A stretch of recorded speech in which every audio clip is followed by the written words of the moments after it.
Hello and नमस्कार। New moon full moon से पहले आपको क्या करना चाहिए जिससे कि न्यू मून फुल मून के दौरान स्पेशली या पोर्टल के दौरान आपके इमोशंस बिल्कुल गड़बड़ा ना जाएं। उसके लिए बहुत सी चीज़ें आपको कुछ मालूम ही है। सम टाइम क्या होता है कि मालूम तो सब कुछ होता है बट हम उस पर अमल नहीं कर पाते हैं। बहुत से लोग इसी तरह के हैं कि ओवर थिंक ही करते रहते हैं, ओवर थिंक करते रहते हैं। क्यों? क्योंकि वो बहुत सेंसिटिव होते हैं। तो सेंसिटिव होना अच्छी बात है, थिंकिंग करना अच्छी बात है, बट अपने ही थिंकिंग में मिसअंडरस्टूड होना वो ठीक बात नहीं है। कई तरह की मिसकम्युनिकेशन आपके पार्टनर के साथ हो जाती है। समटाइम इसी वजह से आप सोचते रह जाते हैं कि ये क्या हुआ। समटाइम आप सैड मूड में आ जाते हैं। तो करना क्या है, इस समय में सैड मूड में नहीं रहना है। सैड जो सॉन्ग्स होते हैं वो भी नहीं सुनने हैं और इधर उधर मैसेजेस भी नहीं करने हैं, चाहे वो आपके एक्स हैं, करंट हैं या आगे के हैं। किसी भी तरह से एक गलत फीलिंग्स या टेक्स्ट मैसेजेस इधर उधर कभी भी गलत ना करें। आपकी एनर्जी ठीक नहीं है तो उसमें आपका तो कोई खास वो नहीं है, बट फिर भी आपकी रिस्पॉन्सिबिलिटी तो है। ठीक है कि वो मून्स के कारण होता है, full moon, वेनिंग moon, new moon, इन सब के कारण होता है। इसका मतलब ये नहीं है कि हम चांद के वश में आ गए, नहीं ना। हमारा अपना तो चेंज हो ही सकता है। तो वही बात है कि आप इस समय में सफ़र फील ना करें, स्लीपलेस नाइट्स को बिताएं ना। उससे पहले क्या कर सकते हैं, अपने रूम को बहुत ही अच्छी तरीके से क्रिएट कर सकते हैं कुछ न्यू डायरेक्शन। जैसे मेरा भी ऐसे रहता था, बहुत बार बहुत तकलीफ रहती थी, मतलब ज़्यादातर रही ही है। तो उसमें क्या होता था, हर समय मैं अपने रूम को ही चेंज करती रहती थी। समटाइम बेड का फेस इधर, कभी इधर, कभी कोई बुक रैक कहीं और, कभी कुछ को कहीं और। तो कुछ ना कुछ डेली, उससे क्या होता है, नीट एंड क्लीननेस तो रहती ही है, साथ ही साथ चेंज अच्छा लगता है। फिर चेंज से क्या होता है कि आपका मूड अच्छा हो जाता है और माइंड काम करने लगता है। कि नहीं तो माइंड उसी जगह आता है कि अच्छा आपने यहाँ से क्लास उठाया था, उसी जगह रखना है। फिर आपका माइंड काम करेगा कि फिर आप ओवर थिंक नहीं कर पाओगे। इससे क्या होगा, ओवर थिंक नहीं कर पाओगे और आप कहोगे अरे यहाँ ग्लास रखना था पर वो टेबल कहाँ गया, टेबल तो मैंने उधर रख दिया। तो फिर आप उधर चले जाएंगे। तो इससे क्या होगा, माइंड दूसरी तरफ काम करेगा। और क्या कर सकते हैं, यही है कि न्यू मून फुल मून से पहले आप अपना ये सोचिए कि जो भी चल रहा है वो इमोशंस हैं, क्योंकि मैं एक इमोशन नहीं हूँ, इसलिए मुझे डार्कनेस एनर्जी में नहीं रहना है। और क्या कर सकते हैं, अपने घर की चेंजिंग तो करी ही करी, क्लियरिंग तो करी ही करी, और साथ ही साथ आपके जो वार्डरोब है उसको भी चेंज करना है। और उसके बाद वार्डरोब में चेंज किया, कुछ सफाई कर ली, कुछ अच्छे से सेट कर लिया, जो काम का नहीं है उसे बाहर निकाल दिया, जो बरसों से पड़ा हुआ है नया ही चाहे किसी और को दे दिया। हैप्पीनेस फैलाएं। अंदर ही अंदर मूड खराब है, आप बाहर दूसरों को खुशियाँ देना शुरू करें, एकदम से आपके अंदर भी हैप्पीनेस आएगी। लोगों को कुछ देना शुरू करें। अच्छा, ये भी कर सकते हैं कि आपके बाल वाल सब बेकार से हो रखे हैं तो आप अपना हेयर कट करवा सकते हैं बहुत ही अच्छी तरीके से न्यू मून फुल मून से पहले। और इस समय में क्या होगा कि वो अच्छे से ग्रो करेंगे। इसी तरह से जो आपका है प्लांट्स वगैरह, तो प्लांट्स भी फुल मून न्यू मून में बहुत अच्छे से ग्रो करते हैं। उस समय में क्या है कि आप नए प्लांट्स ला सकते हैं, या फिर जो भी घर में प्लांट्स हैं उसको अच्छी तरीके से लाइट एंड वाटर का अच्छे से कॉम्बिनेशन बनाइए, एंड देन उसको अच्छे से वाटरिंग एंड उसकी भी जगह चेंज कीजिए।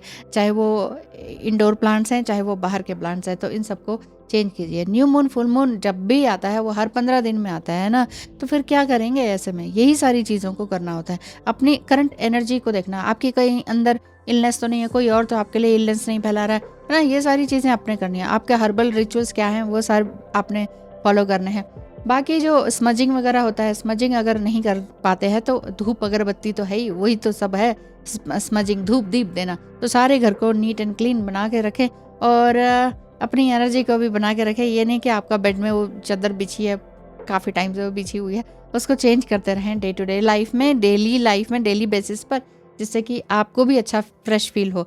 हम अपनी एनर्जीज़ को सबोटाइज कर लेते हैं, किसी के लिए बहुत ज़्यादा चेसिंग एनर्जी में रहते हैं। किसी ने हमें बहुत कुछ गलत कह दिया तो हम उन्हीं वर्ड्स को घुमाते रहते हैं माइंड में। उससे क्या होता है, हमारी बॉडी में पेन इकट्ठा हो जाता है। समटाइम स्टमक पेन होता है, बिना कारण से ये लगने लगता है कि स्टमक में इतना ज़बरदस्त पेन क्यों हो गया। और या फिर बैक एक बहुत ज़बरदस्त रूप से होता है, और कमर का दर्द और पैरों का दर्द, इन चीज़ों में। क्योंकि जब तक आप ग्रजेस को इकट्ठे करते हैं या इमोशंस को इकट्ठा सप्रेस करके रखते हैं, ये करना है लेकिन कैसे करेंगे, वो करने नहीं देते। जैसे बहुत लोग ये भी लिखते हैं, हम तो हाउसवाइफ हैं, हम तो उनके अंडर ही रहते हैं, तो ऐसे में क्या करें। तो हाउसवाइफ कुछ टाइम के लिए, कुछ सालों के लिए मैं भी रही थी, तो इसका मतलब ये नहीं है कि आप अपनी सब कुछ एनर्जी को अपने ही हिसाब से ना कर पाओ, कुछ भी ना कर पाओ। अपने लिए कुछ खाने का तो बना ही सकते हैं, अपने लिए कुछ नया ड्राइंग पेंटिंग कुछ तो कर ही सकते हैं। स्टार्टिंग करनी होती है। घर वाले तो कहेंगे ही, उनको अपना काम चाहिए होता है। आपने अपना काम, उनका काम कर दिया, एक्स्ट्रा टाइम में आप अपने लिए काम कीजिए, फिर भी वो कहते हैं तो फिर वहाँ पर आप अपना बोल सकते हैं। अच्छा, इसी तरह से शमानिक हाउस क्लीनिंग भी बोलते हैं वैसे, बट फिर वही सारी चीज़ें कि पुरानी चीज़ों को छोड़ते चले जाएं, रिलीज़ करें डे टू डे लाइफ में। एवरी मंथ आप ये समझ लीजिए कि एवरी मंथ आपने, चाहे आप मैरिड अनमैरिड कुछ भी हो, आपने किसी भी तरह का गार्बेज इकट्ठा नहीं करना है। चाहे वो इमोशंस का हो, इसने मुझे ये कहा था, उसने मुझे वो कहा था, वो सब नहीं करना है। और घर के अंदर भी वातावरण क्लीन एंड ब्यूटीफुल बना के रखना है। आपके विंडोज़ भी एंड जो कांच के शीशे होते हैं वो भी पूरी तरह से क्लीन रहने चाहिए। और फुल मून न्यू मून के दौरान तो वो आपने करना ही है, स्मजिंग वगैरह, मेडिटेशन वगैरह। और साथ ही साथ क्या, जो आपके क्रिस्टल्स हैं, जो आपके इवन गहने भी हैं, उनको आप दिखा सकते हैं चांद की रोशनी, ठीक है। और इस समय में आपकी क्या करंट फीलिंग है वो सब भी देख सकते हैं, है ना। और करंट फीलिंग में, अच्छा उसी से याद आया कि अगर आपको किसी भी तरह की टैरो रीडिंग वगैरह कुछ लेना है या मेरी सर्विसेज के बारे में जानना है तो स्क्रीन पे दिखाए नंबर पर मैसेज करें। देखिए, न्यू मून फुल मून से पहले आपको अपने लिए चैलेंजेस तो लेने ही लेने हैं। क्यों? क्योंकि न्यू मून फुल मून, एक जो फुल मून है वो एवरी 29 डेज में आता है, ठीक है। और कई बार न्यू मून का उतना असर नहीं होता, न्यू मून पे थोड़ी नेगेटिव एनर्जी ज़्यादा रहती है, बट फुल मून पे तो ऐसी हो जाती है कि जो भी आपने 14 दिन तक, यानी कि कपल ऑफ वीक बैक जो भी आपने सोचा वो सब कुछ अपसर्ज होगा, बहुत ही ऊपरी तौर पर पूरा पहुंच जाएगा। जो भी आपने, अगर आपने खुशी देखी कि दूसरों को दिया, अपना घर की क्लेंजिंग करी, अपने माइंड के थॉट की क्लेंजिंग करी, उसके बाद तो क्या हो जाएगा कि आप बहुत हैप्पी फील करेंगे। लेकिन नेक्स्ट डे सडन डाउन भी हो सकता है। वो आपके इमोशंस और आपके माइंड के थॉट के कारण होता है। बहुत ज़्यादा मत सोचिए, इसलिए बार बार ये सोचिए कि मैं क्या सोच रहा हूँ, क्यों सोच रहा हूँ, क्या ज़रूरत है इतना सब सोचने की।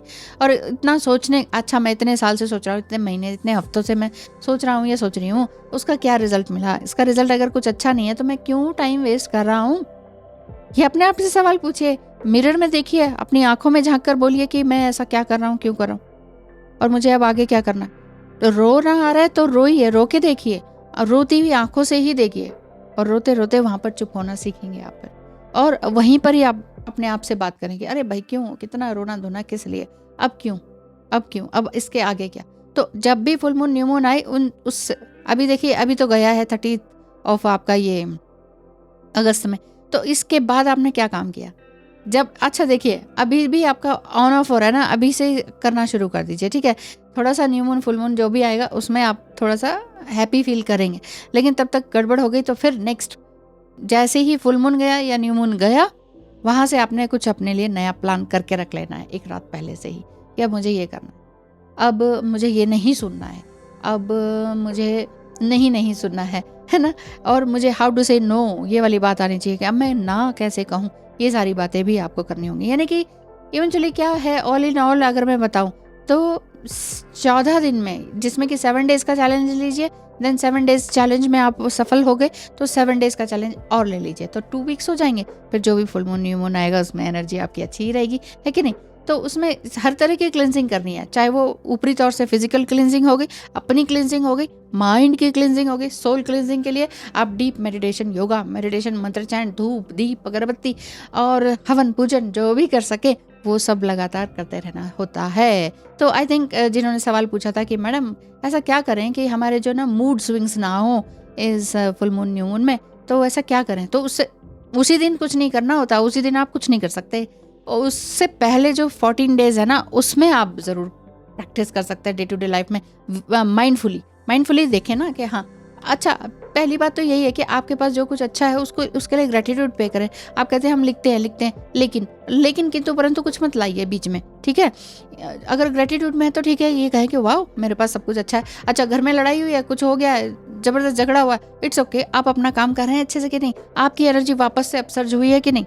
कुछ भी हो रहा हो किसी के भी साथ, घर में चाहे बाहर या ऑफिस में, आप अब उससे अटैच मत रहिए। हमारे ऊपर कोई चीज़ क्यों इतनी ज़्यादा तकलीफ दे जाती है, दूसरों का दुख भी, क्योंकि हम बहुत ज़्यादा अटैच रहते हैं। टू मच अटैचमेंट रखिए ही मत किसी के साथ। इट्स एन आर्ट, ये बचपन से नहीं आती है, ये सीखने से सिखाने से आती है। अपने अंदर ही सीखे कि टू मच अटैचमेंट नहीं रखनी, इसी को डिटैचमेंट कहते हैं। बहुत लोग कहते हैं फिर डिटैच हो गए तो फिर हम मिलेंगे कैसे ट्विन फ्लेम से। डिटैच होना, इमोशनली डिटैच रहना है। अटैचमेंट से आप उसको चेज ही कर रहे हो, रो ही रहे हो, तो फिर तो भी कैसे मिलेंगे, बताइए ना, नहीं मिल सकते हैं। तो इसलिए अपनी एनर्जी को बिल्कुल अपसर्च कीजिए, वहाँ डिटैचमेंट है। अटैचमेंट का मतलब है इधर भी देख रहे हो आप, इधर भी देख रहे हो, ऑफिस में भी इसने ये कह दिया, उसने वो कह दिया, सबके साथ अटैच हो रहे हो।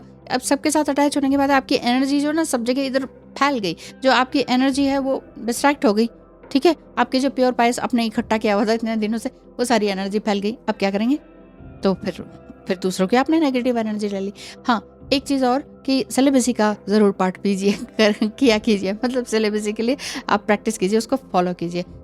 नहीं होता 7 दिन का चैलेंज लीजिए, ठीक है। सक्सेसफुल हो गए 7 डेज और चैलेंज लीजिए। और कैसे नहीं आप अपने आप को चेंज कर सकते, आपका अपना टीचर, अपना बॉस खुद ही बनना पड़ेगा, तभी कुछ काम होगा। अदरवाइज कोई किसी को कुछ नहीं सिखा सकता। अदरवाइज मैं भी जस्ट बोलती रहती हूँ। 3 साल से मैं बोल ही रही हूँ। तो जिसने अप्लाई करना है वो वीडियो देख के ही बहुत कुछ अप्लाई कर गया है, जिसे नहीं करना है तो फिर उसकी समस्या बनी ही रहती है। चेंज होना पड़ेगा आज से, अभी से, ठीक है। थैंक यू सो मच, धन्यवाद, नमस्कार।